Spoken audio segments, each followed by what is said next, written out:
Okay, what's my first step then? Finding the inverse function. Switch x with y. Right. So y is x, x is y, right? So I get x to y minus 3 squared plus 4. Okay, next. Huh? Multiply the 2 to Not yet. That's next step. oh, subtract. Subtract the 4, which is the a, the h, or the k? The k. So go for the k. So take that 4, inverse operate it. So it's x minus 4 to y minus 3 squared.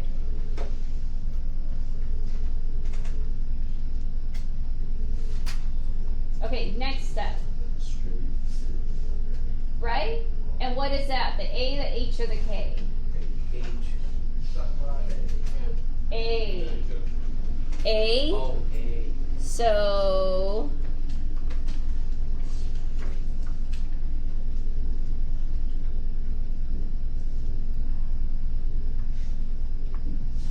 Square root.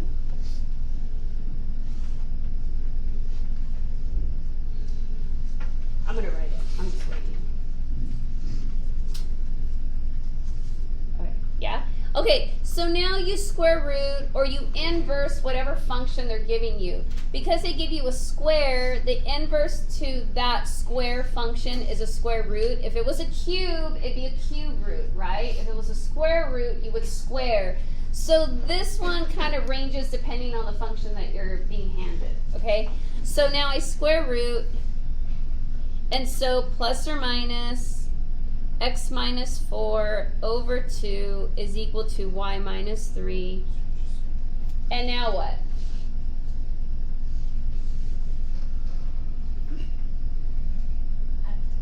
Yeah, add the 3, and so that's, last letter, what is it? A, H, or K? H. And so take that 3, put it in the back.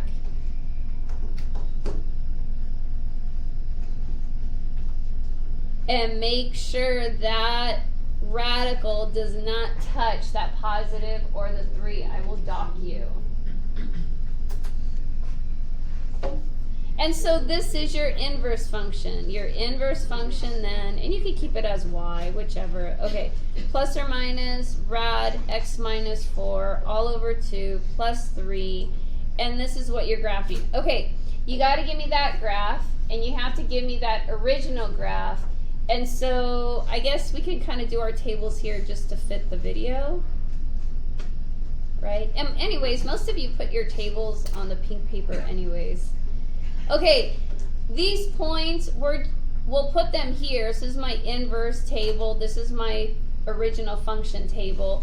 You need these points first, right? And then all you do is switch them. Okay, so if I kind of rise it, I don't want to mess with the camera because I shut off the first video. I messed it up. Okay, what's my vertex here? For here, what's my vertex? Opposite H, follow K. Huh? 3, 4. Remember, it's A, H, K. Opposite H, follow K. And so if you're looking at x minus H, that means that H is a positive 3, right? That's why I opposite it. Okay, so 3, 4, right? So now if I go up a number, well, how do you guys want to go? 5, 4, 3, 2, 1, or 1, 2, 3, 4, 5? 5, 4, 8. Okay. Okay, right, and because of symmetry, as long as they're equidistant, they'll have the same output value. Are you guys comfortable with the calculator? Just put it in the calculator. Okay, so then if I substitute 1, remember, other mistake. Yes, it's a positive 3 here because I tell you go opposite H, but when you're putting it into the calculator, you honor that x minus 3. Do not change it to a positive 3. So I'm going to plug in 1, so 2,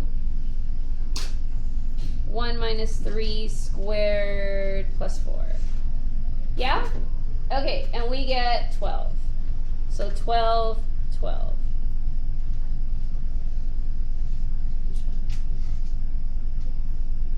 And now 2. So back it 2, and 6, 6. And so your inverse function should not be difficult now. You're just swapping the points, right? So 12, 1, 6, 2, 4, 3. This you guys understood.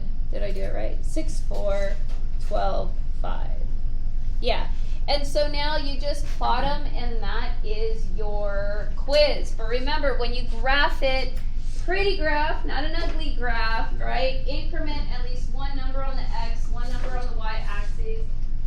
Just make it neat. Most of you did it beautiful graphs. There were only a few that were just like more sketches than graphs. Fair? I'll shut it off when.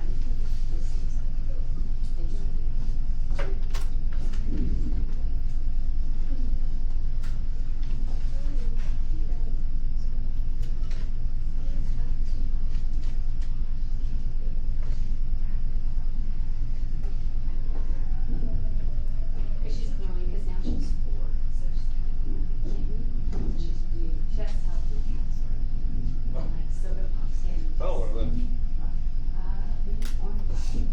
So they're coming into their body frame. She's just like a fluffy pyramid. Yeah, she did.